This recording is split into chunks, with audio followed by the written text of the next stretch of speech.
Hello, everybody. This is Living Between Worlds for January 17th, 2024. First time I've said that out loud. I'm Gil Friend, CEO of Natural Logic, and with co-host Ken Homer, we'd like to welcome you to the fifth season of Living Between Worlds, and our special guest, whom I'll introduce in just a moment. Ken, you want to just share the logistics for the call with folks? Sure. Hello, everybody. Welcome. If you don't mind, please turn your camera on. It's really nice to see faces instead of a whole bunch of just names on black backgrounds. So we like to see people's faces. Um, we have a really big crowd today, so please use the chat. Feel free to drop questions at any time. I'll be monitoring that. Periodically, Hunter will scan through and look for questions to answer. We may or may not do a breakout room, depends on how things are going. We're very fluid in the moment here.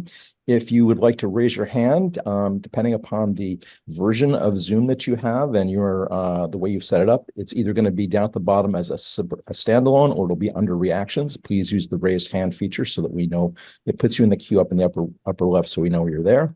And please keep yourself on mute unless you're being called on to talk so that when we do the post-production here, we don't have any, jumping in while Hunter's talking, so we see their screen. So I think that's it. Gil, is there anything else that I missed? No, I think that does it.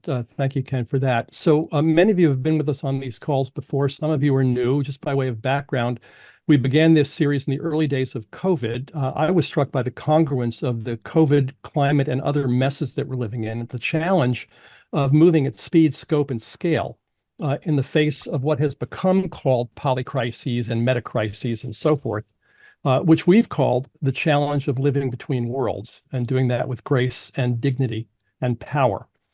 These 40 sessions, we'll post the archive link in the chat. We've discussed COVID and climate. We've discussed the structural defects of capitalism. We've discussed the places to intervene in the system, tipping points, systems change, thinking, feeling, sentir, pensar, and more. Today, we return to our focus on the climate crisis, and I'm delighted to welcome my friend Hunter Lovins. Hunter, in case you don't know her, don't know how that's possible, but in case you don't, is president of Natural Capitalism Solutions, managing partner of Now Partners, co-founder of Future Economy Forum, professor of sustainable management at Fordham University, chief of impact at Change Finance, and last and certainly not least, a regenerative rancher in Colorado. According to me, she's brilliant. She's feisty, as you'll see. She's outspoken. She's my former faculty partner at Presidio Graduate School MBA program. And most important of all, she's a friend and a trusted colleague and collaborator of many decades. How the call is going to go, we're going to start, Hunter and I will be talking together for a while. Then we will open the conversation to you all, both with raised hands and in the chat. And it's wide open. We'll see where this conversation goes. We may do breakouts, as Ken said, because with so many of you, it's not likely everyone will have a chance to speak on camera. And then we'll either just continue in plenary or come back to plenary. And in the last few minutes, Ken and I will offer some closing remarks and some next steps. Okay, that's where we are.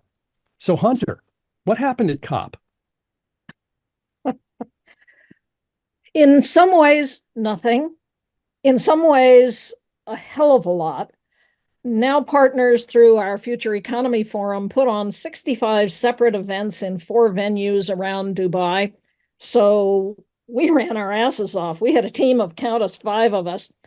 And so COP went by real fast.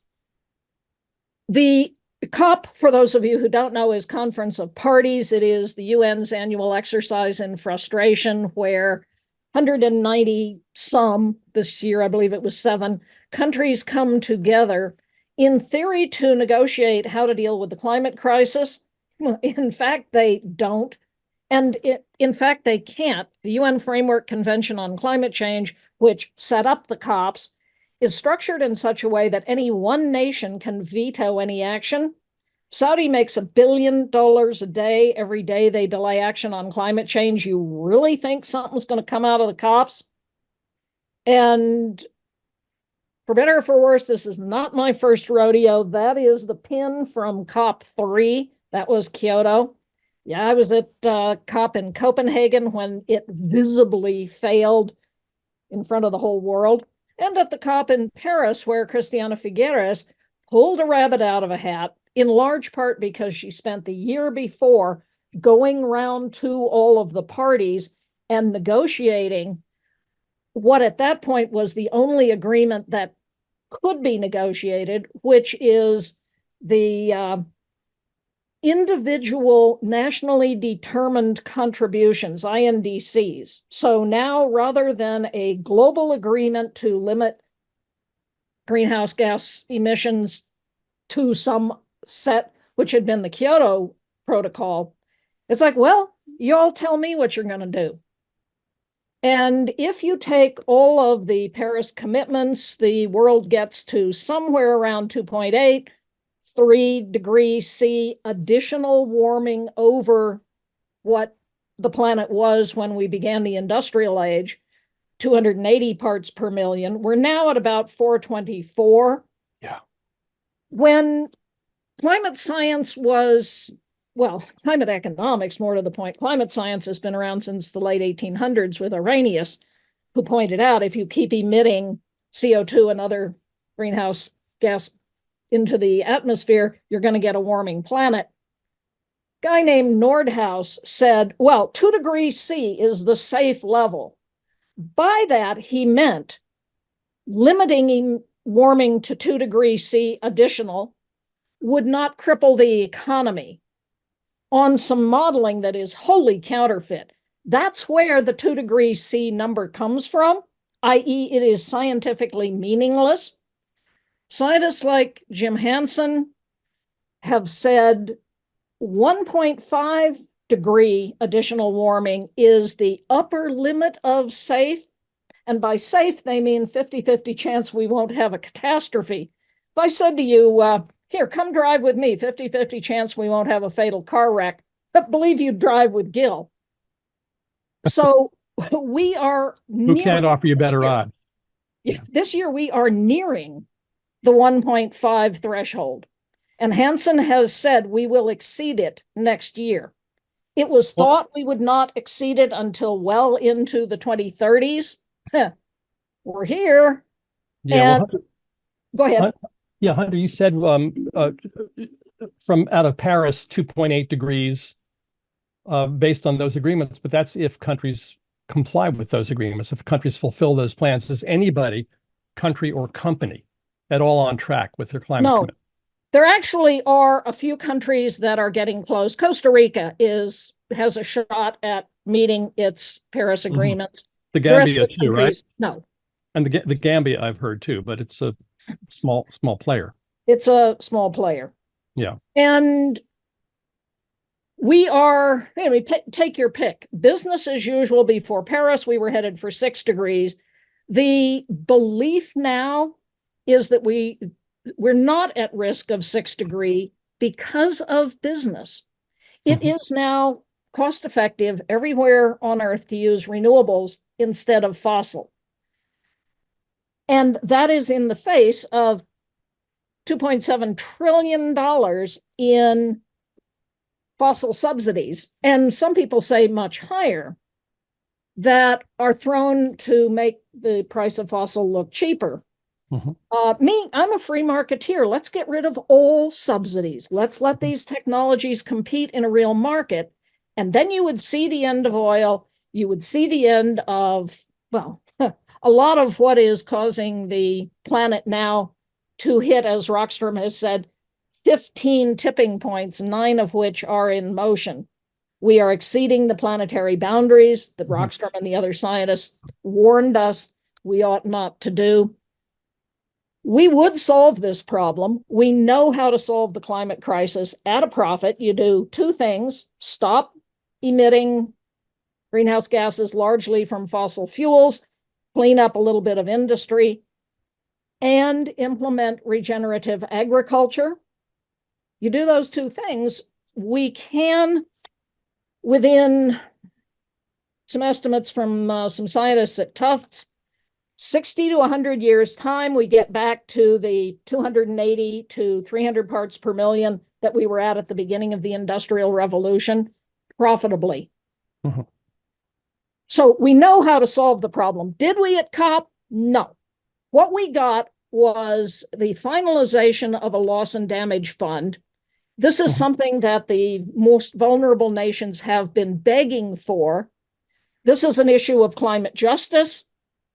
They are collectively responsible for something like 4% of global emissions, and they are suffering most of the harm. Mhm. And so the nations of the world pledged $700 million to try to deal with loss and damage. The annual cost is $4 billion a year. So we're nowhere near funding the loss and damage fund. And the money that was put into that is money that was already pledged for development. So did Hunter, we do any good with that?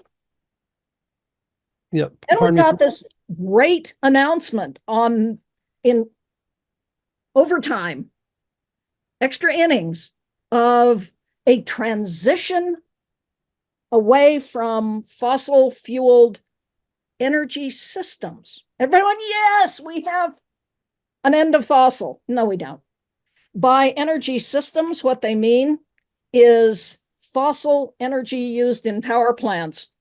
At Glasgow, there was already the agreement to phase out coal. So that's already in place. Petroleum use in power plants is 3% of petroleum use. So again, this is a non-announcement. Like, sorry. What else did we get? The forest people got various recognition of the damage that is happening to forests, the need to stop deforestation. Those are real achievements, and it's worth doing. The real reason to go to COP, I mean, why burn jet fuel to fly halfway around the world to sit in rooms where nothing is going to happen? It is the coming together of the world to talk about climate.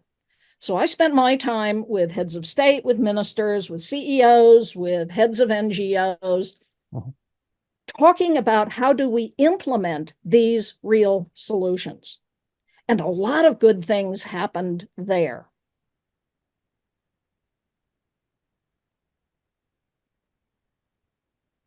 For example, I have a stack of other questions, but I'm right with that one. What resonated in those conversations? What did you find that CEOs and heads of states responded to, not just in their roles, but as live human beings? Where was the juice in those The conversations? juice was in things like a trip out to the desert with a young sheikh who is captivated now by the concept of regenerative agriculture, is astonished that that part of the world used to be grasslands and that it can be again. If you manage grazing animals the way nature managed grazing animals, dense packed because of predators, eat everything in front of them, keep moving until the grass has regrown. They eat everything, they trample what's left, they fertilize what's left behind. They don't come back until the grass regrows. When you manage grazing animals that way, you take enormous amounts of carbon out of the air and put it into the soil, to the point that paper by a guy named Greg Retallick, and I will pull up the reference and put this in the chat box. Retallick showed that 60 million years ago, the Earth was at 1,000 parts per million. When humans entered the picture, we were at 280 parts per million. Where'd the carbon go? It turns out it went into grass and thus into the soil. When an animal nibbles grass, the roots slough polysaccharides, sugars. That feeds the microbiological community, particularly the mycorrhizal fungi, that mineralizes the carbon. That's why when the pioneers came across the Great Plains of the United States, they found 10 feet of thick black soil. When an animal nibbles grass, the roots. Now, why am I hearing myself back again? Because somebody's taping. What Retallick shows is that the Earth decarbonized itself. We know how to do this. We can do it again. So as I said, that's half the solution to the global climate crisis. So I met with this young sheikh. He wants to convert Emirati agriculture to regenerative. So we put him together with Vijay Kumar out of India.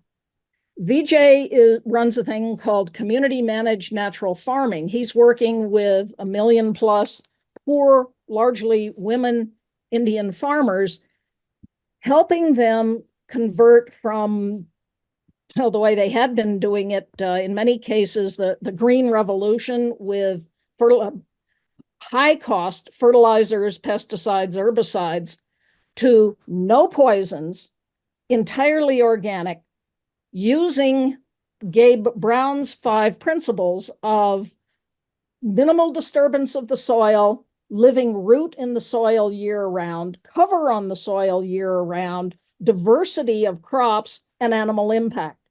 In India, they don't eat the cows, but they need the cows. It is that manure that enables them to make a compost-based fertilizer, a mycorrhizal inoculant. They use only indigenous seed and no poisons. He has tripled productivity, doubled profitability amongst these poor farmers. It's now spreading. And we put Vijay together with Majid, put them together with Helmi Abulesh out of Egypt, Sekhem, magnificent program in the Egyptian desert, where they are doing organic biodynamic farming, lifting poor Egyptian farmers out of poverty. They were working with 2,700. We put them together with World Food Program. They're now upping that to 40-some thousand. Built a carbon market scheme with the National Bank of Egypt, the Egyptian stock market, and they're doing south-south carbon transfers. And by the by, if any of you want to offset your carbon, this is, for my money, the best carbon offset in the world. And I will pop up in the chat how you do that. So it's putting these kinds of people together. Again, human to human interactions.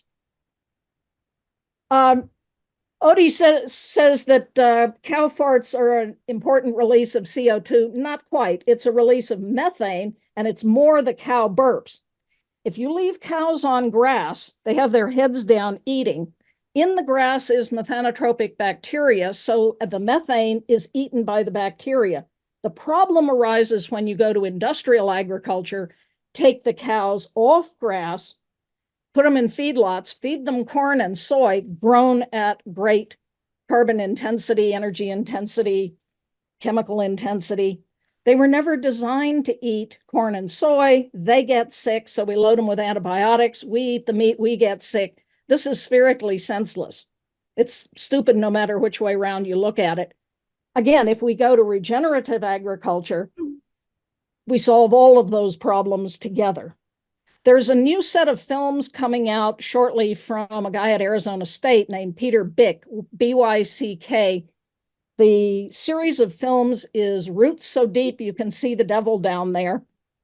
He took 5 sets of farms, 1 regenerative, 1 industrial, put hordes of scientists out on the land for 4 years, studying everything from CO2 equivalent gas releases, so CO2, methane, oxides of nitrogen, health of the land, carbon in the soil, health of the animals, health of bird populations, health of insect populations, profitability of the farms, and showed that you get a massive net sequestration of greenhouse gases on the regenerative side. Interestingly, you actually get some sequestration on the industrial side because, again, these cows are on grass. But when you manage them holistically, the work of Alan Savory, this is such a net sequesterer of carbon that if we were to do this on all the world's grasslands, 60 to 100 years' time, we get back to 280 to 300 parts per million. Very, very hopeful. Helpful, enormously important, something most people don't know about because, most of the public talk about carbon capture and sequestration is about large high-tech industrial systems that existing fossil fuel companies can adapt to. It's not about regen agriculture. You've got the industrial agriculture system in place, parallel to what you talked about, the Saudis making $1 billion today on drilling. So how does this all shift when there's such a consolidated body of vested interest in the way we've done it? And the new things that you're talking about, which to me are thrilling, echoes my ancient background in sustainable ag. But these are little pieces all over the place, gradually getting stitched together one by one in these face-to-face conversations, arguably the way change really happens. But how does it scale and displace the existing game? That is the question, isn't it? And what's really clear is it won't happen at the COPs. Mm-hmm. So a group of us are working. I was asked by a very senior UN official to help him create an alternative, help him implement, he's already created it, an alternative to the COPs. This is still in stealth, so I'm not going to talk a great deal about it. Mm-hmm. But our tagline is, but what can I do? I'm just one person. Yeah. Said 8 billion people. Yeah. And clearly we need an alternative mechanism. So a group of us around the world are in the process of trying to put this together. Watch this space. Excellent.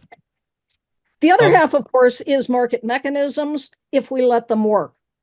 Dr. Mark Jacobson at Stanford has shown that we could be, by 2035, 100% renewably powered with a 6-year payback. Mm-hmm. And if any of you don't know Mark's work, just Google Dr. Mark Jacobson. Brilliant science showing what it is that we need to do on the energy side. Mark has done a country-by-country analysis for 137 countries. Which represent more than 95% of global emissions, 6-year payback, so call it 17-18% ROI, which you cannot get legally anywhere else. The budget for this is about $65 trillion over the next, several decades, which sounds like a lot of money. But McKinsey says that's the budget to sustain the fossil fuel industry over the same period of time. So, you want to put the 65 trillion here? Or do you want to put the 65 trillion here? I don't know. I'm just 8 billion people. What do I know? It's a great line. So stepping away from the physical details for a second and back to COP. COP, you said, is crippled by being a consensus process. It is not a consensus process. Okay. We're at a consensus process whereby the overwhelming consensus would rule. It is a one country can veto everything process. That's a little different. Any prospects for that ever changing, or do we need to just build another show somewhere else, as you're talking about doing? Good question. I mean, some people have suggested that, what if the 10 most significant emitters in the world got together and said, we're going to do this. Y'all follow us or not? Make any sense? Yes. This is a approach put forth first by Steve Rayner at Oxford, mm-hmm. who said the Kyoto process was flawed from the get-go by having to have every nation at the table. And so, yes, if the major emitters got together and said, right, here's what we're going to do, that would be a big difference. Is that going to happen at a COP? No, that will take something else. If any of you follow the writings, the speakings of Antonio Guterres at the UN, mm-hmm. the head of the UN, he is apoplectic at how little progress we're making. And so it is possible that the UN could dig its head out. I'm part of several groups that are looking at how do we reform the COP process. The mm-hmm. Club of Rome, Sandrine Dixon de Cleve, who's co-president of the Club of Rome, has been leading this effort for some time. Johan Rockström, the great climate scientist, mm-hmm. is working on this as well. We had this conversation at COP, so it'll be interesting to see. But myself, I think it's going to take moving outside of the COP process and going to all of the people of the world and saying, let's do this together. Maybe we go both ways. We go to all the people in the world and say, I'm just one person and 8 billion of us. And we try to get the United States and China and Europe, EU, in some way to take a step together. Not easy to do, but if that happened, wouldn't that tip the game? I think so. Yeah. Yeah. So as I say, I'm hinting at what it is we're doing, but watch this space. Yeah. One more question for me, then we'll open the room. I just did a piece last week, I don't know if you saw it, saying, well, COP doesn't really matter. And of course it does for all the reasons that you say, but from, you early on cited the importance of the business world and the innovations that are happening on the ground in business. And if I'm advising a business client, I'm saying to them, don't track the COP any more than you would track the regulations, track the living principles of the living world, how things work on this planet. You know what the roadmap is. The roadmap is renewable and edible and cyclical. It's regenerative. Do that as fast as you can, faster than the regulators want, faster than your customers want, and faster than your competitors might be doing. So from that perspective, COP doesn't matter at all. Yes or no? Sort of. Okay. I'm about to put into the chat a series of articles that I wrote leading up to and at COP on what is and is not happening there. Great. As many of you know, years ago, gosh, almost 40, we created a little group called Rocky Mountain Institute on the thesis that we could work with the business community. And it was very much in the interest of the business community to implement more regenerative practices, to behave more responsibly to people and planet. Yes, that's true. And it hasn't happened. Yeah. We wrote Natural Capitalism in 99. At that point, we were kind of going on guts. Like, really, really believe us, there's a business case here. 2005, Flammer showed that the companies that are behaving more responsibly are outperforming. By 2019, even Larry Fink was on board. A year or so later comes the framing of ESG. Now you have the backlash and all these companies are going, oh, excuse us, we didn't really mean that. And if I look back over my history of book after book after bloody book after consulting, at one point, Natural Capitalism Solutions was consulting for companies representing something like 3% of US GDP. I've consulted for most of the big companies. Many of you on the call do this as your bread and butter activities. We've failed. According to the scientists, we're losing. And yeah, one of you put in that Hansen thinks we're going to hit 350 by this May, likely. So what then? And literally about 2 years ago, I was going to hang up my spurs. I was going to quit. And do what? Ride my horse, watch an eagle fly. Yeah. Retire. Yeah. I had sat on the board of a brilliant little battery company, which had exited happily, and this astonishing amount of money landed in my bank account. It's like, whoa, I learned something. I've always sat on nonprofit boards. I sit on for-profit boards. They have stock options. Yeah. I'm doing and more my husband's been after me to retire. And so I thought, you add up everything I do. Is it enough? No. Do I know what enough is?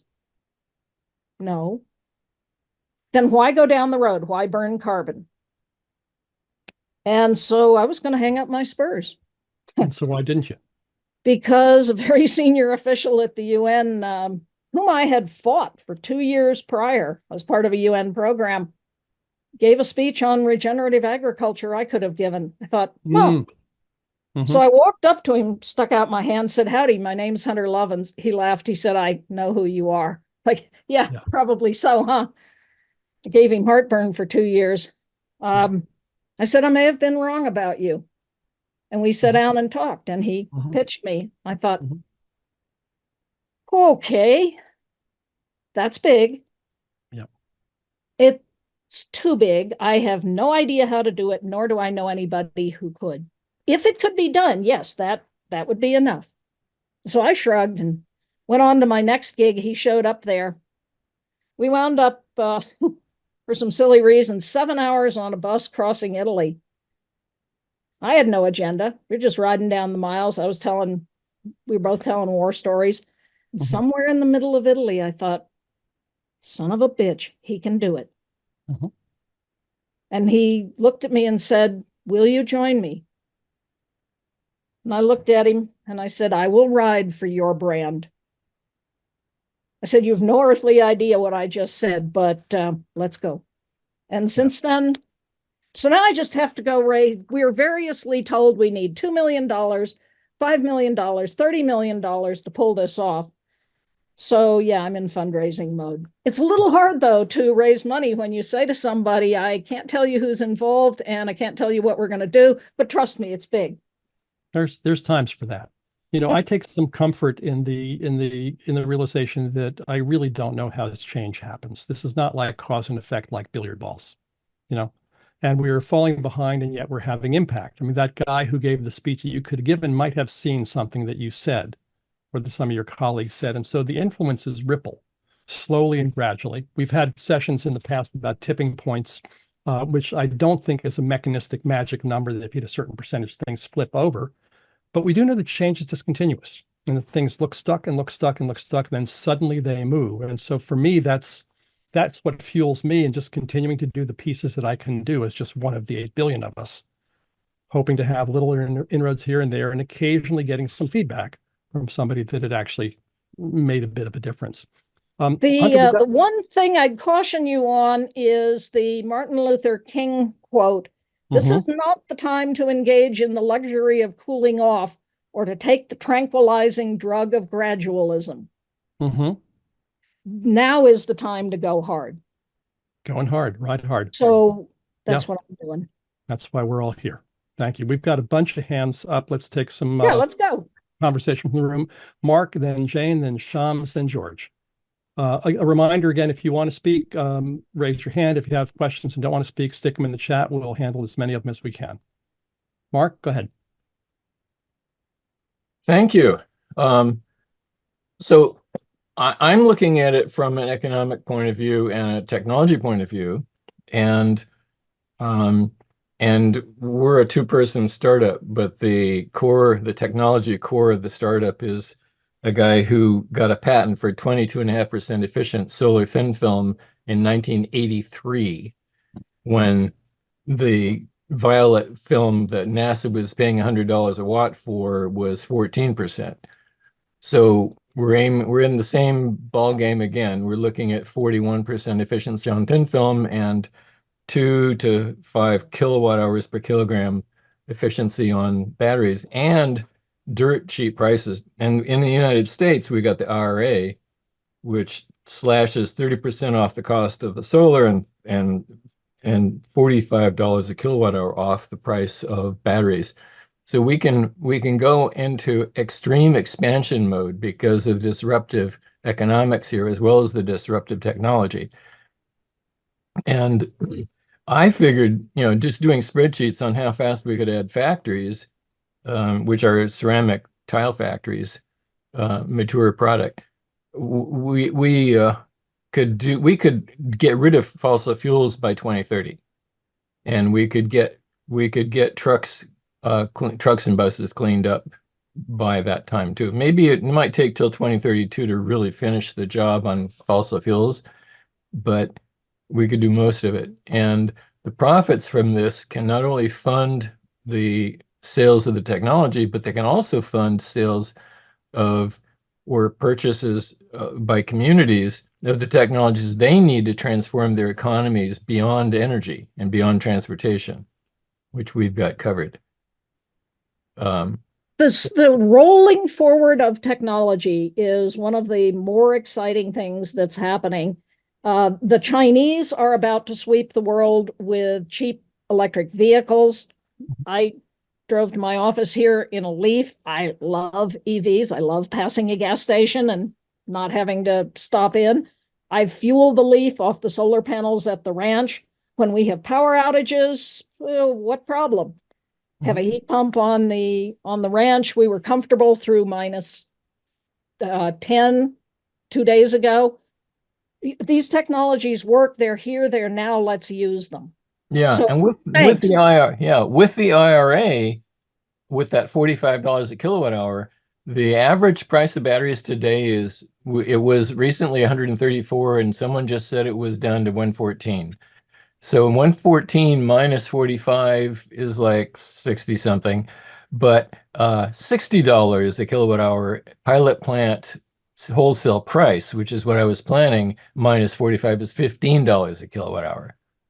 That means that you can put all the batteries you want into any project. And I saw somebody suggesting that cost effective wise, somebody just said that or wrote that if you let's say you put in 3 days worth of solar and you put in or 3 to 5 days worth of batteries, or you just put in plenty of solar and 3 to 5. Oh, that was it. There's plenty of solar for enough solar for winter. And 3 to 5 days of battery storage would basically take you off the grid. Yes, 4 days is the canonical number. Australia's doing this. Hawaii just closed down its last coal plant, put in a big battery.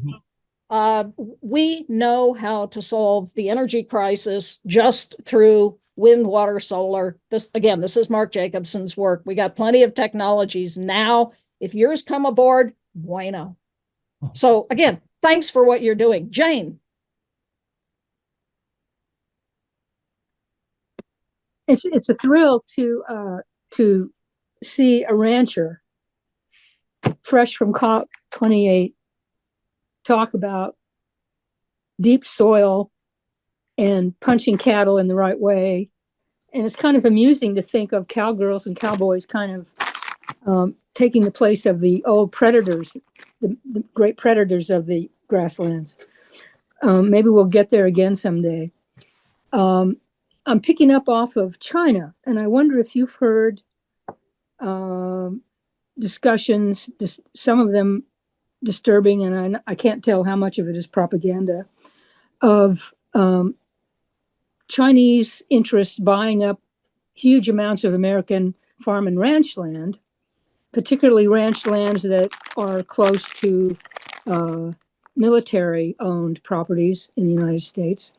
But I wonder at the prospects of if this land is bought and agriculture is engaged in, whether a country that's notable for having the only nation in the world with the Department of Ecology would become farmers in the United States and regenerative ranchers. No.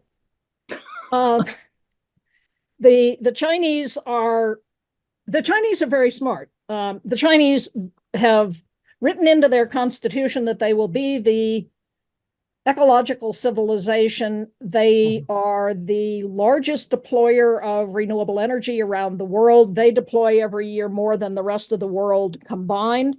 And no, that's not the reason they're buying up land. Now, I used to spend, before COVID, I spent a fair amount of time in China working with a number of people there. It's gotten a whole lot more difficult, and the Chinese are back now on a hegemonistic agenda. So no, I would not trust the Chinese to be better farmers than the young people of the US. And what we ought to be doing is buying up land and enabling young people to become regenerative farmers. I will go tonight to a meeting of soil. Woody Tash created slow opportunities for investing locally. There's a group of us in the Boulder Valley who each put in $300 some a year. Some people put in more. We meet once a month and give loans to people who are doing regenerative agriculture at zero interest to enable this to spread in our neighborhood. True patronage of the future. Yeah, I like your model better than Bill Gates investing into farmland. Actually, it's between the Chinese and Bill. I might take the Chinese, but yes.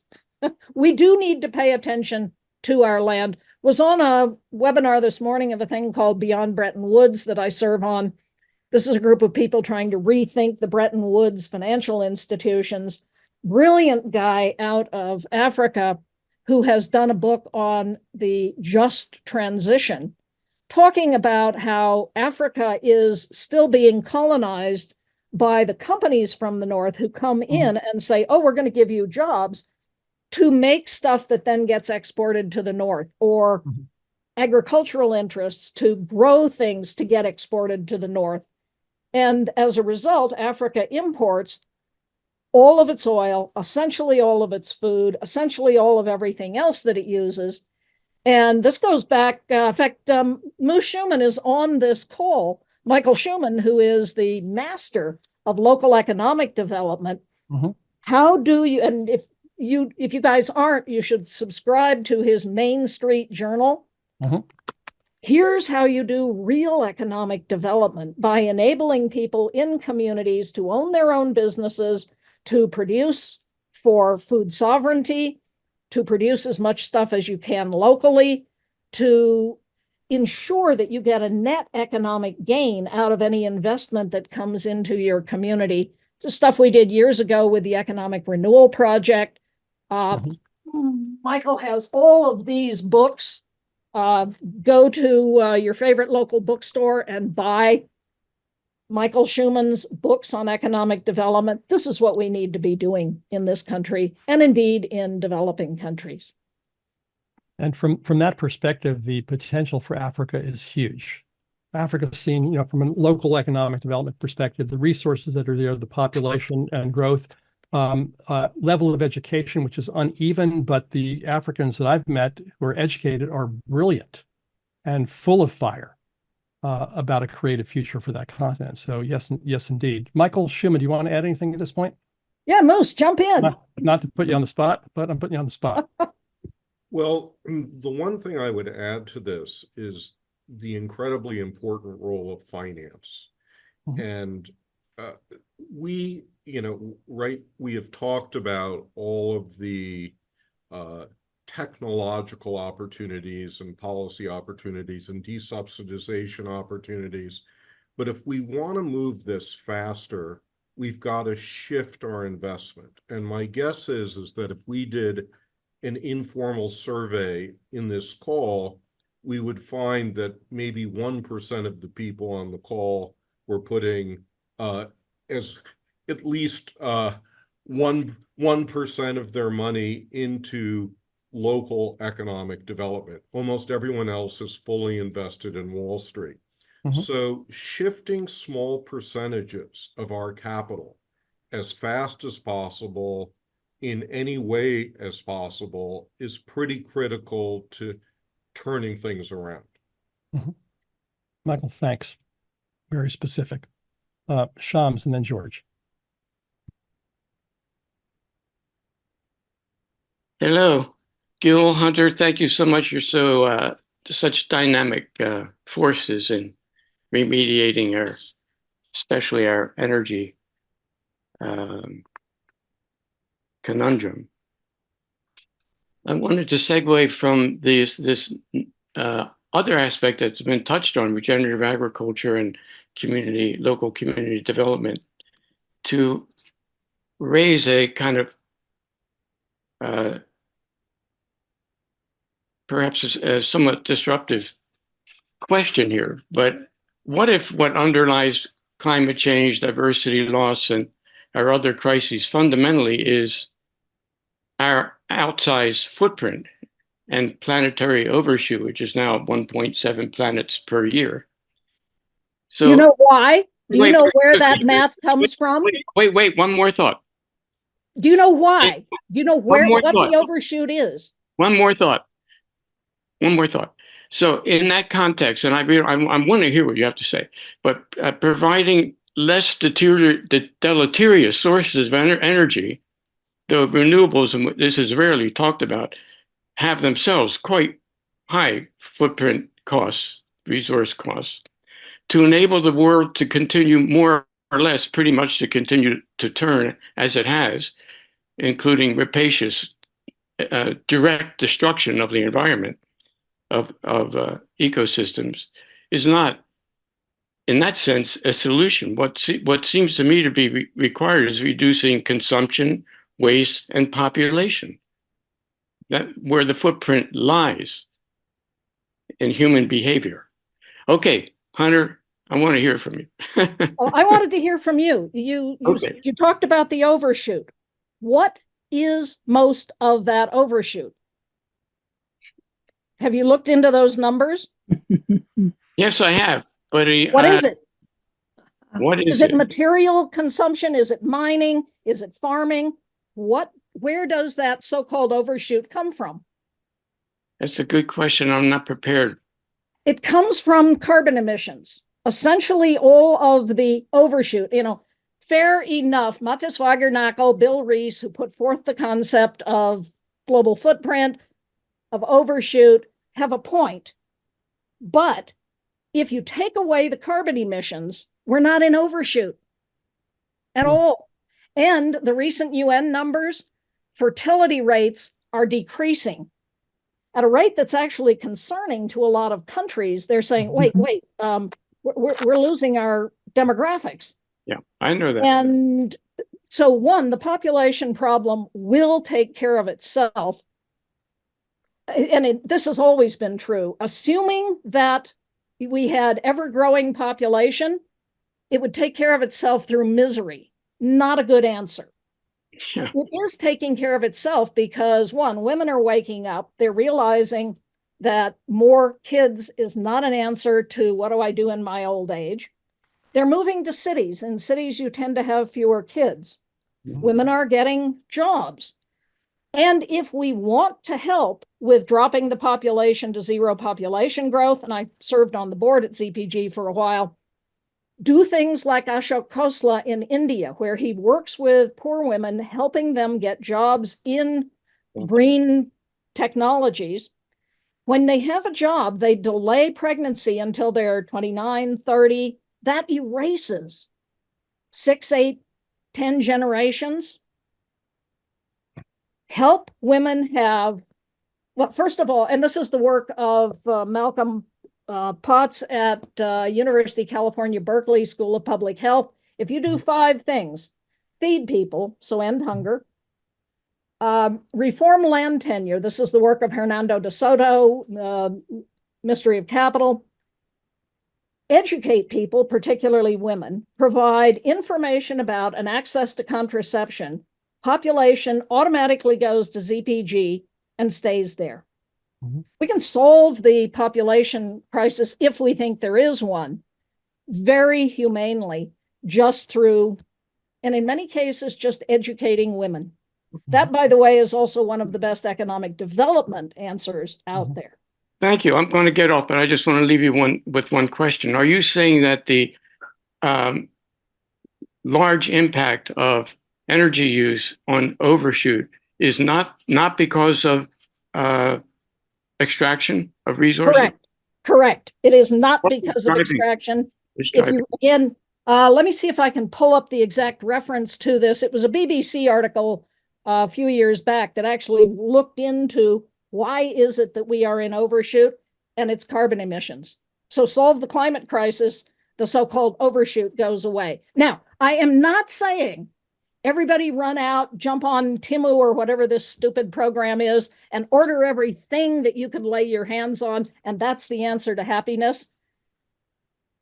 Reducing our load on the earth would be a good thing. Using resources dramatically more productively is a very good thing. It enables us to buy time. Energy efficiency, material efficiency, circularity, the circular economy is a very good thing. And by the way, one of the better ways of slowing the climate crisis. Using approaches like biomimicry, manufacturing everything the way nature does. This is Janine Benyus's great brilliance. Managing all institutions to be regenerative of human and natural capital. These are the core principles of natural capitalism. They are still true. They're still better business than the way most businesses conduct themselves.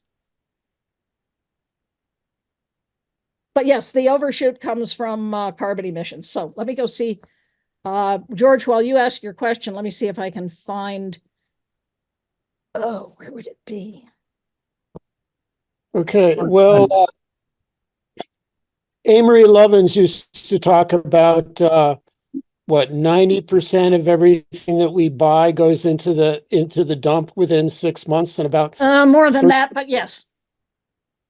40% of the food we grow is waste, is never eaten by anybody except microbes. So a lot of what we have in terms of overshoot is actually is waste.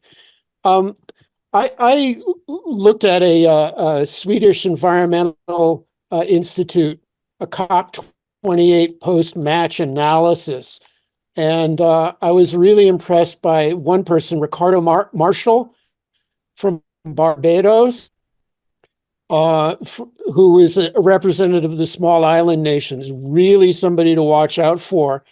And another thing that came through was the like-minded developing countries, LMDCs, which are Algeria, Bangladesh, Belarus, Bhutan, China, Cuba, Egypt, India, Indonesia, Iran, Malaysia, Myanmar, Nepal, Pakistan, the Philippines, Sri Lanka, Sudan, Syria, Vietnam, and Zimbabwe.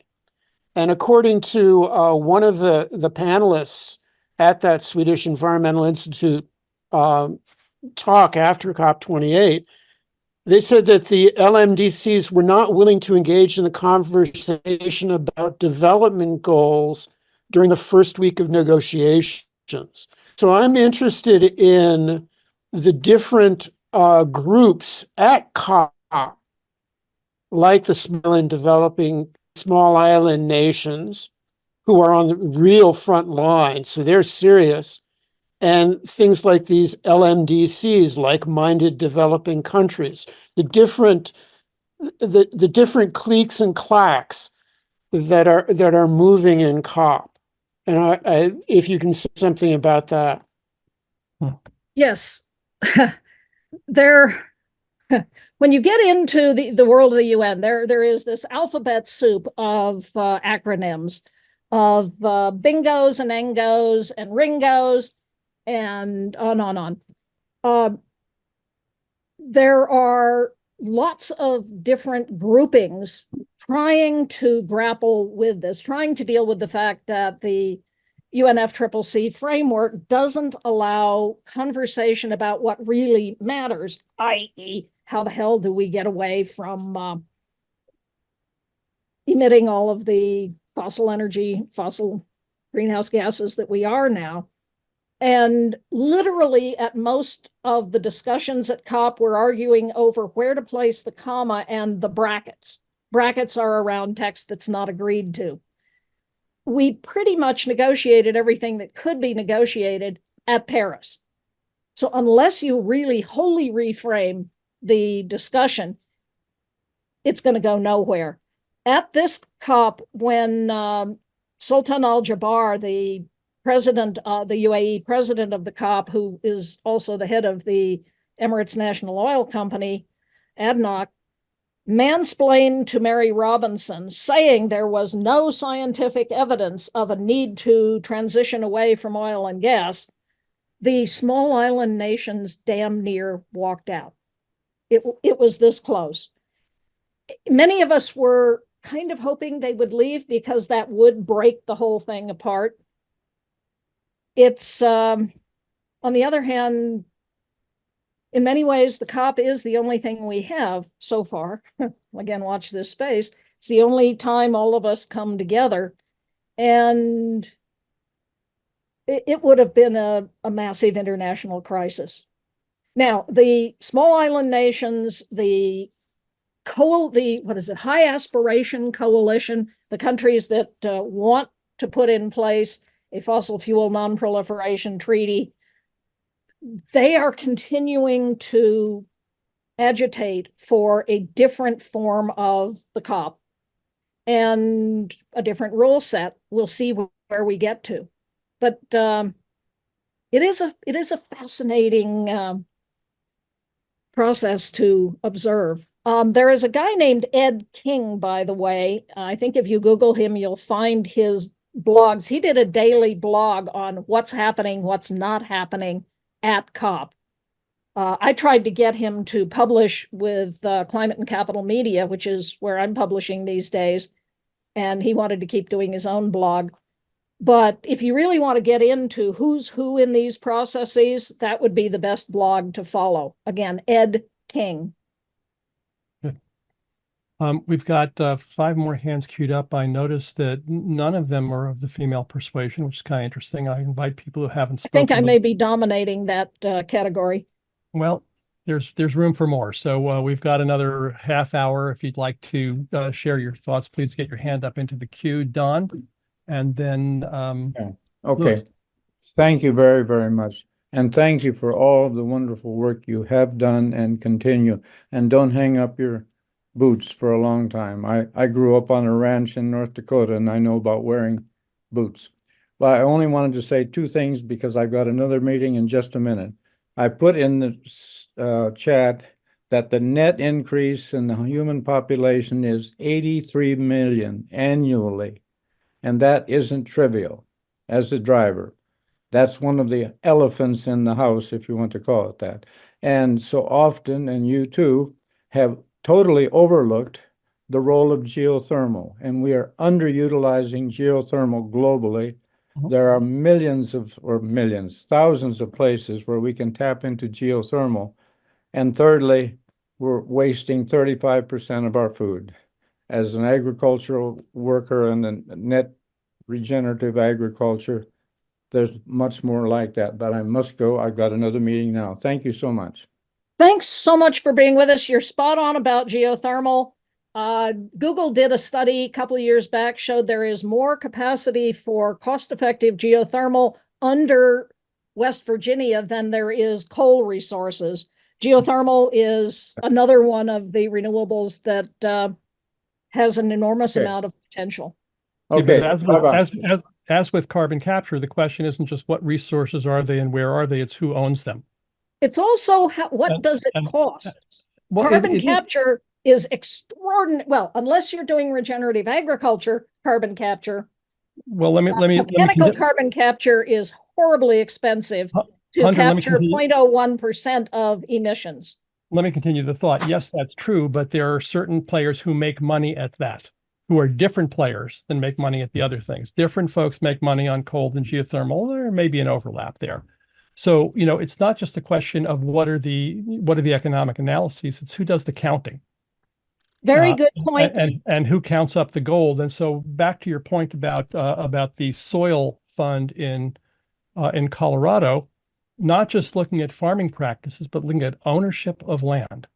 We're turning an increasing amount of our work on the ownership of companies, not just, not employee engagement, employee enrichment, but employee ownership. How do you share the value with the people who create the value? And that produces a different decision matrix than, I got $1 billion a day coming in from drilling oil versus Mark Jacobson's compelling economics or something different. But that doesn't speak to Sheikh Al-Jabbar and MBS and those in the same way it speaks to you and I.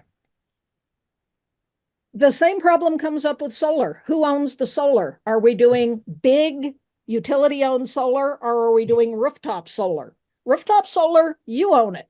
Well, if you buy it yourself, yeah. If you let the no money down folks put it up, then they own it. Yeah. So, back to Michael Schumann's work, who owns stuff? This will determine a lot of who makes the decisions on this.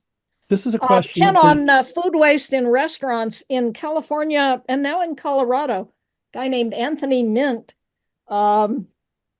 Zero Food Waste, is working with restaurants to put a 1% opt-in extra charge on your bill that pays to collect food waste from restaurants, compost it, and get it to regenerative farmers.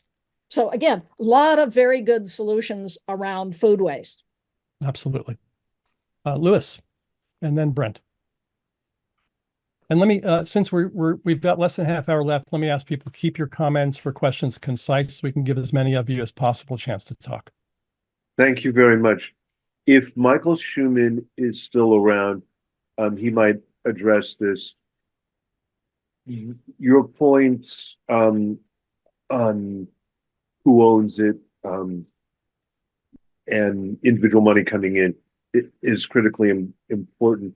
I'm always curious, what do people on the right say to that, who in this country, I realize I'm narrowing it for a moment, but I'm just curious if there's any interaction, since owning resources is a bedrock of capitalism, and yet that seems to go by the wayside when you talk to those folks. Well, I'll just quickly say that a lot of conservatives are very supportive of local investment and new ownership schemes. The crowdfunding reforms that were introduced by Congress in 2012 were led by Patrick McHenry, who you may recall was briefly the head of the House during the Republican upheaval. And the Republicans have been far more supportive of crowdfunding reform than Democrats have. That's another discussion. On ownership, there is an interesting bill pending that Marco Rubio has co-authored with Democrat Chris Van Hollen around co-ops and other forms of ownership as a way of getting us more invested in our community. So I think this track is a really good way of building a left-right coalition that we're looking for.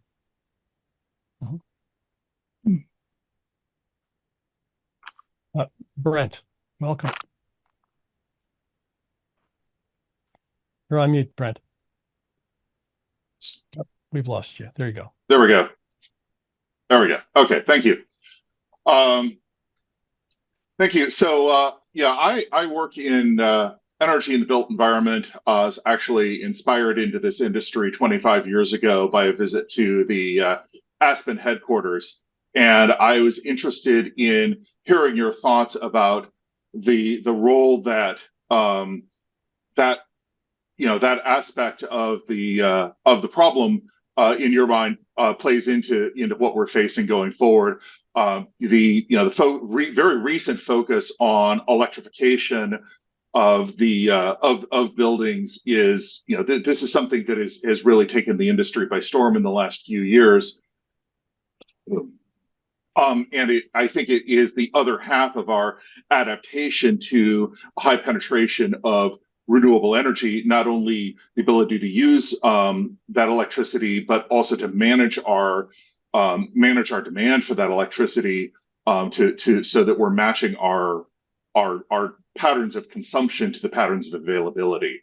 So I would be interested to hear your thoughts about where you see that now, where you see that going, and how you see that stacking up relative to some of the other areas. EVs get all of the attention. Renewable generation gets all of the attention. I see buildings as sort of being underloved, perhaps, and efficiency being less focused on.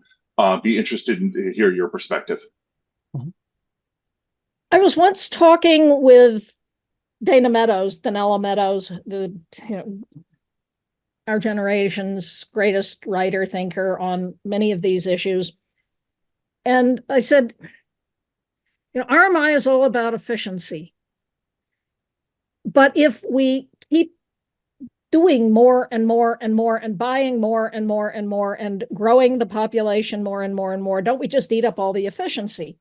And she said, if the real role of efficiency is to buy time. And I thought, yeah, in the book, Natural Capitalism, we had 4 principles: efficiency, biomimicry, the solutions economy, and Dave Brower's CPR, conservation, preservation, restoration. I've changed those principles to make them verbs. So the first principle is buy time by using all resources dramatically more productively. 2, redesign how we make and deliver all products and services using approaches like biomimicry and the circular economy. And 3, manage all institutions to be regenerative of human and natural capital. buildings are, depending on how you count them, 40% of our carbon emissions. Let's get buildings right. And we, again, know how to do this. And there's so much good work on that. Oh, there's a book, but it's way over there. Green Building, Integrating Ecology and Real Estate, that I helped write many years ago.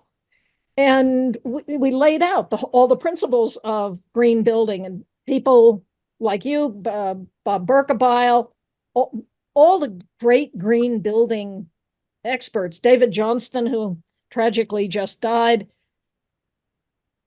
We should be doing this simply as a matter of good building practice. Some places are now starting to require it. California has had several good pieces of legislation. There is no excuse for building a building that needs external energy to heat or cool it. Buildings should keep themselves, well, the building doesn't care. The building should keep the people in them comfortable year round just through good design. So it's a very, very important area. When, by the way, you do this, you have a more delightful experience of being in the building. When you have good lighting, you can see what you're doing. When you have good acoustics, you can hear yourself think. Green buildings are just more pleasant to be in. And again, where this has been done, you get up to 16%, 16% higher productivity from things like good lighting, good air quality. Do you know that in most buildings, CO2 concentration is 1,000 parts per million? I was at COP with a guy who had a little CO2 monitor, and he kept posting it around. I was like, shit, here we are talking about CO2, and we're inside buildings where we're poisoning ourselves. 1,000 ppm is standard of practice. Yep. Standard and that is, you're making yourself stupid at higher concentrations of CO2. So yeah, buildings is very important. Mark, you're spot on. High performance cement. I'm in a battle here with Cemex cement plant. It emits, 470,000 tons of CO2 every year. It's operating under outdated permits. Nasty, nasty sort of plant. We're trying to shut it down. And Cemex itself is moving to much lower emission cement making. Again, we know how to do all this stuff. Let's just do it. Leslie, yes, Marin County has been leading on many of this stuff for years. Stuart, before I go to you, I just want to say on the matter of the buildings, Hunter, as you know, I spent 5 years as the Chief Sustainability Officer for the City of Palo Alto, and a good part of the job was working with the building department to shift the permitting. We had the most advanced building standards in the state of California, which is arguably one of the most advanced in the country. And man, it was like pulling teeth to get anything done. The friction in the bureaucracy, that we've always done it this way. The requirements from the state of California that we demonstrate that every code element was cost effective, when a lot of them were effective in synergy with others, but you had to analyze them one by one by one. Enormous hurdles that took a lot of will to push through. Most jurisdictions don't have that will, and so the innovations from the early adopters, Boulder would be one, Berkeley another, some in New York, that set the proof case that this can be done economically, all the benefits of green building that you talked about. But this is sort of the hidden part of the challenge, is grinding through the bureaucracy to shift the rules of the game behind the scenes. The building industry is innovation hostile, sadly. Well, a lot of industries are, and a lot of governments are. I mean, look, if you're in a city government, you are highly risk averse. You have long planning cycles where everything needs to be vetted carefully. You're planning 2 or 3 years ahead on things that are changing every 6 months. It's a problematic process, and that's maybe the topic for another call. Let me go to Stuart, and then Alan, and then Sarah, and we're going to come into the home stretch here. Great, Gil. Thank you for teeing up what I wanted to talk a little bit about, or have Hunter talk a little bit about. I appreciate all of the incredible scientific and technical advancements and solutions and focus. What I'm thinking about, though, is the human element. when we talk about food waste and things ending up in the dumpster 6 months after purchase, I'm wondering, Hunter, if there is any conversation around the element of human change, human adaptation, humans thinking and being a little bit different. And the second part is my concern that it seems that so many of the advancements are imposed or talked about in the context of a traditional capitalist model. And we know the kind of havoc that that has created on the planet. And I'm wondering if there's any thought about that aspect of the solutions that you're talking about. Yeah, how do we make people smarter in a hurry? And thank you, because we have an epidemic of stupidity. we do. It is the arguably the most common element in the universe. We got some folks who are committed to manufacturing stupidity. That's one of our other challenges. We do seem to do that well. We capitalism, I've spent my life trying to reform capitalism, trying to make us actually implement capitalism. What we have now is Randy Hayes calls cheater capitalism. We socialize the harms and privatize the gains. And it would be nice if we tried real capitalism. I wrote a paper, which was, where the hell was it published? Some book or other, on the economics you didn't learn in high school, but going back to Adam Smith, Pareto, Ricardo, and looking at what they actually said. And it turns out much of what they are quoted as saying they didn't, or they used it as a throwaway line, like Adam Smith's invisible hand. He never put any real stock in that. Ricardo, if capitalism is to work, capital has to be locally bounded, i.e. by nations. Companies have to be chartered by the nation. If capital is mobile, Ricardo was very clear, you're not trading to comparative advantage, you're trading to absolute advantage.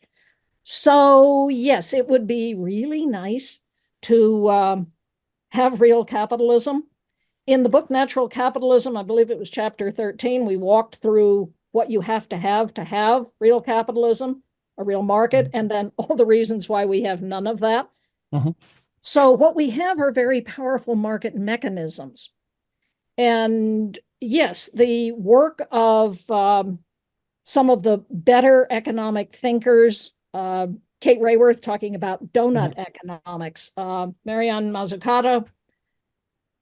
My favorite on this, by the way, is John Fullerton's Regenerative Capitalism paper that you all really ought to read, where he lays out the 8 principles of what does it mean to be regenerative, and then how would we organize capitalism around these principles. I don't think we're going to make people any smarter. We're going to get to work with the people we have. And you don't start by calling them stupid. And the work that I'm doing now is going to people the world around and saying, how would you solve the climate crisis in your community? And how can I help? And building the global capacity to do just that. And begin coming at this, as opposed to COP, Conference of Parties, coming at this from the bottom up, of empowering people the world around to solve the crises in their own way, in their own community. This, I believe, will happen much faster than any agreement we'd ever hope to get out of the UN. And as I said, I just need to raise a few millions to get this sucker off the ground. Well, let's talk about that more. Lots to say about the topic of capitalism, which I hyphenate these days. We did a call a couple of years back about the structural defects of capitalism that I think none of the reform efforts, including John's, Fullerton's, fully address. And diagnosis, prescription without diagnosis is malpractice. So I'm putting a lot of attention at a really clear-eyed diagnosis of what do we need to do to shift that. But more on that another time. I want to give a chance to these last 3 hands up for some quick comments, and then we'll wrap. Ellen, Sarah, and Stuart. And Greg, if we have time, we'll get you too. We'll see if that works. Alan Haber. Unmute. Thank you. Okay. Thank you. And let me ask you all, please be concise. We don't have a lot of time left here. Yeah. Well, concise is always a problem. As a anti-war activist, I raised the question, how does this, and I like the idea of the transition coming from the bottom up, participatory democracy, the commons and all that. But we live in a system of full spectrum domination by the Pentagon, by $900 billion of federal money taken out of the people, and by a pipeline politics that has the centers of power around the current energy system and the military pretty much in place. And is it possible for these endeavors to actually function from the bottom up without actually engaging the war system and the politics of oil and so on in the Middle East and other areas of the world? These questions have not been part of the conversation here at all. And in some way, I'm delighted. Whoops. Alan, you've frozen. We'll go on to Sarah and come back to you if you come back. Sarah, go ahead. And good to see you. Causes of environmental good to see you. devastation, human devastation. We all ought to be doing everything we can to bring an end to the conflict in the Middle East and conflict everywhere. Every time you engage in war, it is a failure of human imagination, and let's stop it. Now, exactly how do you do that? Yeah, that gets a little trickier. Okay, so speaking about imagination, okay, I come from the background of ecology and education. And I really, truly believe, and I have this written out mostly now in the chat because I wasn't sure I would even get a chance to speak, that changing our perspectives on the earth and our role in it can truly become much more efficient in many ways. We're all talking about dealing with changes from the top. And I truly believe that children are much more open to change than adults.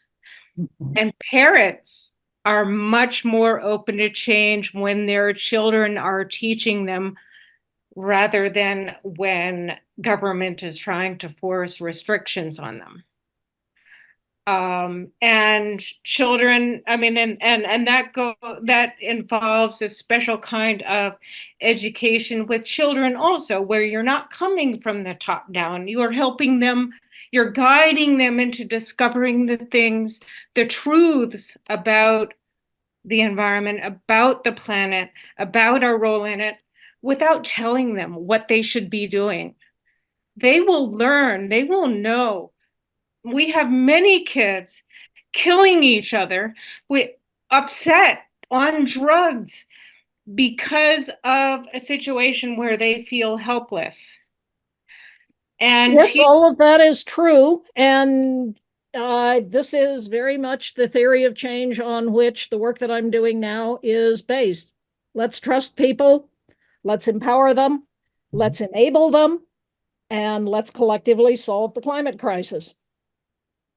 Very good. Thank you, Hunter and Sarah. Stuart. Stuart, hey. Hey. Long Hi there, time no Hunter. see.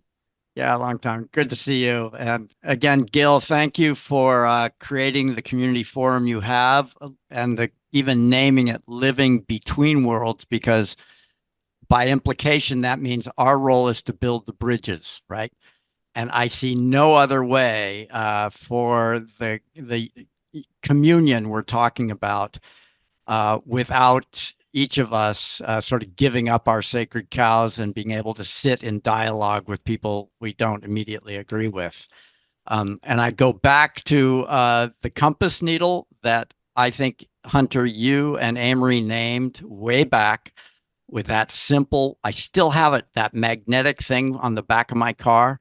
abundance by design. And you mentioned it, this is a supreme design challenge. And I guess what I'd like to offer is that so much of what I have experienced in my 63 odd years of this, and I grew up with this from day one in the 60s with parents who are on this conversation almost exactly, is that we have an overbalance in the intellectual, rational, engineering fix approach to this problem. And I think just recognizing that this challenge is nested right within a bigger cultural crisis of existential separation from a cosmology of who we are on this planet, how we're connected with this planet, and being accountable to our relationship with this planet.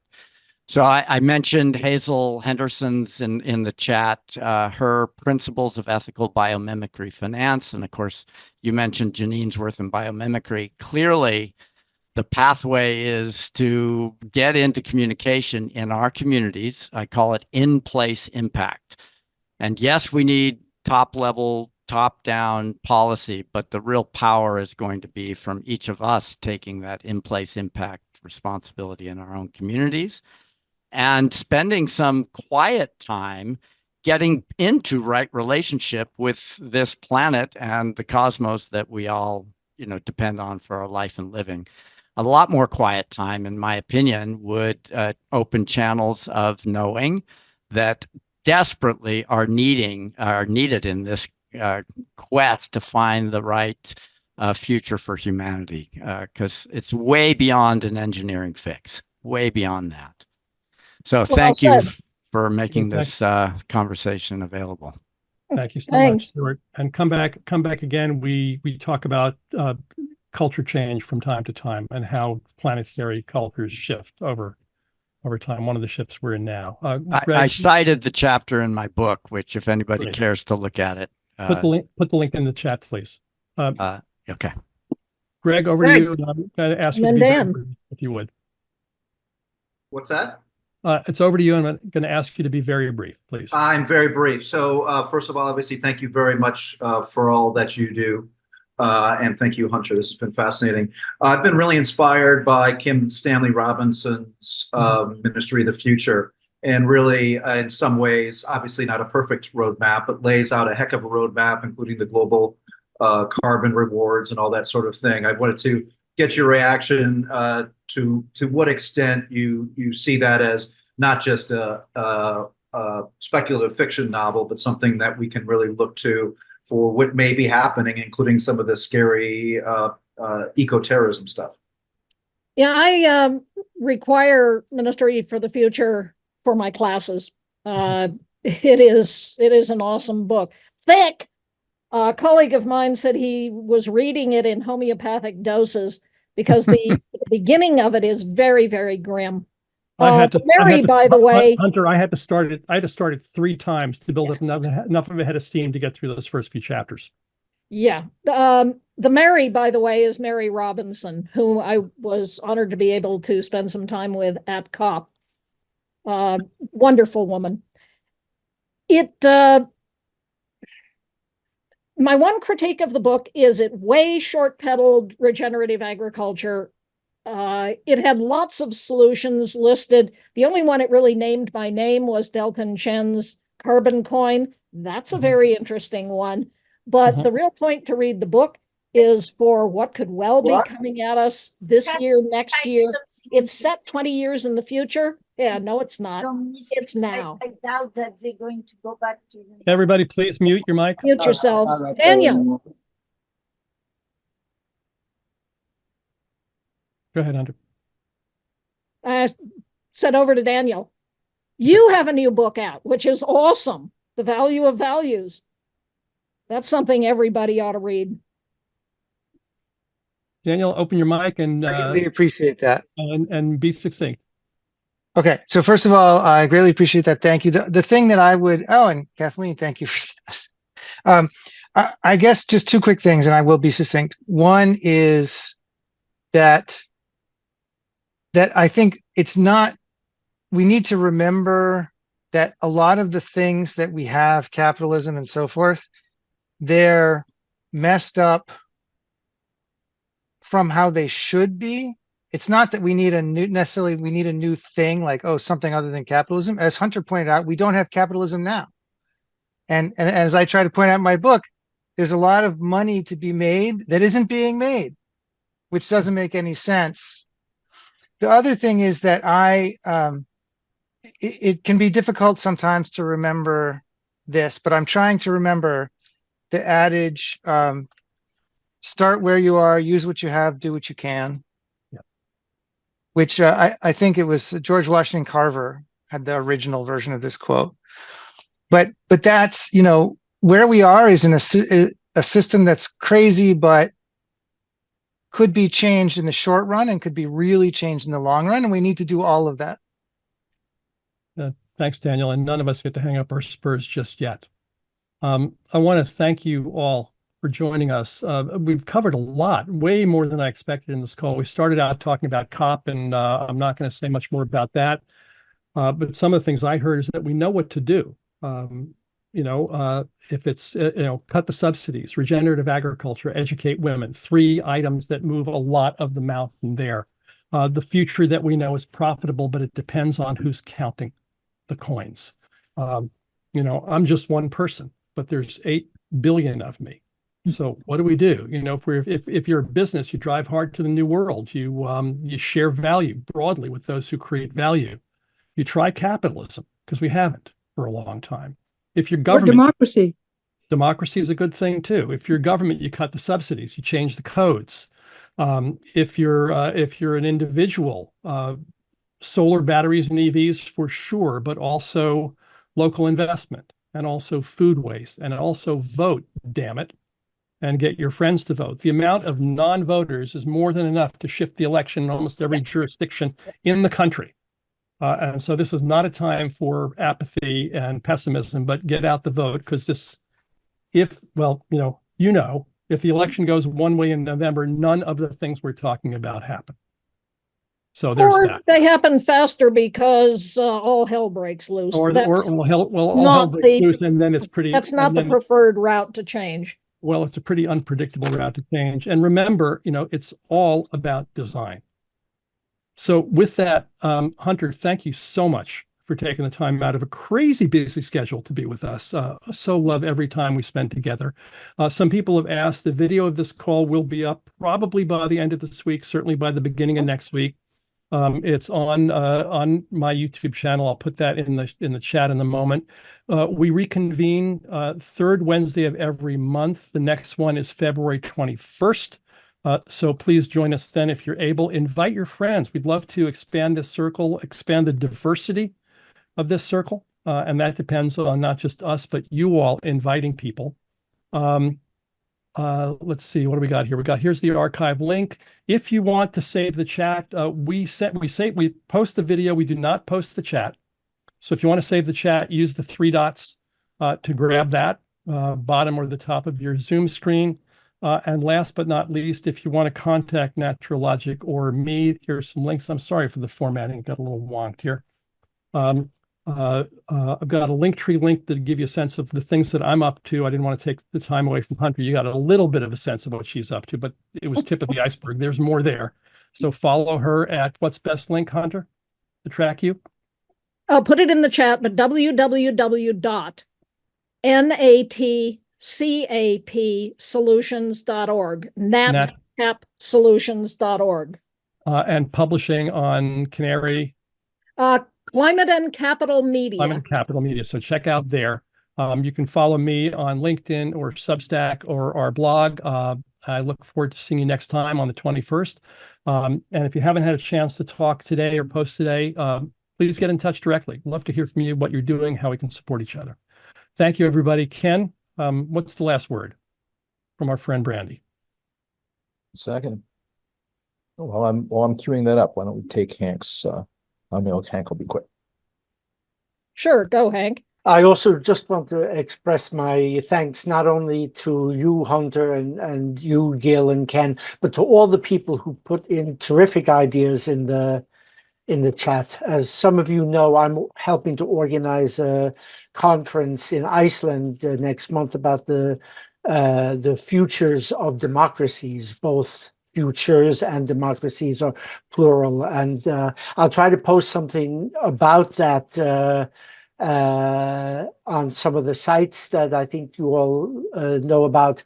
And any contributions that you all have to make to thinking about the futures of democracies are very, very welcome. Being held in the home of the oldest democracy in the modern world. Indeed. Great to see you. Hunter, thanks so much. It was a wonderful call. Thank you all for coming. Thank you, everybody. Go in peace and kick butt. You can dance in a hurricane, but only if you're standing in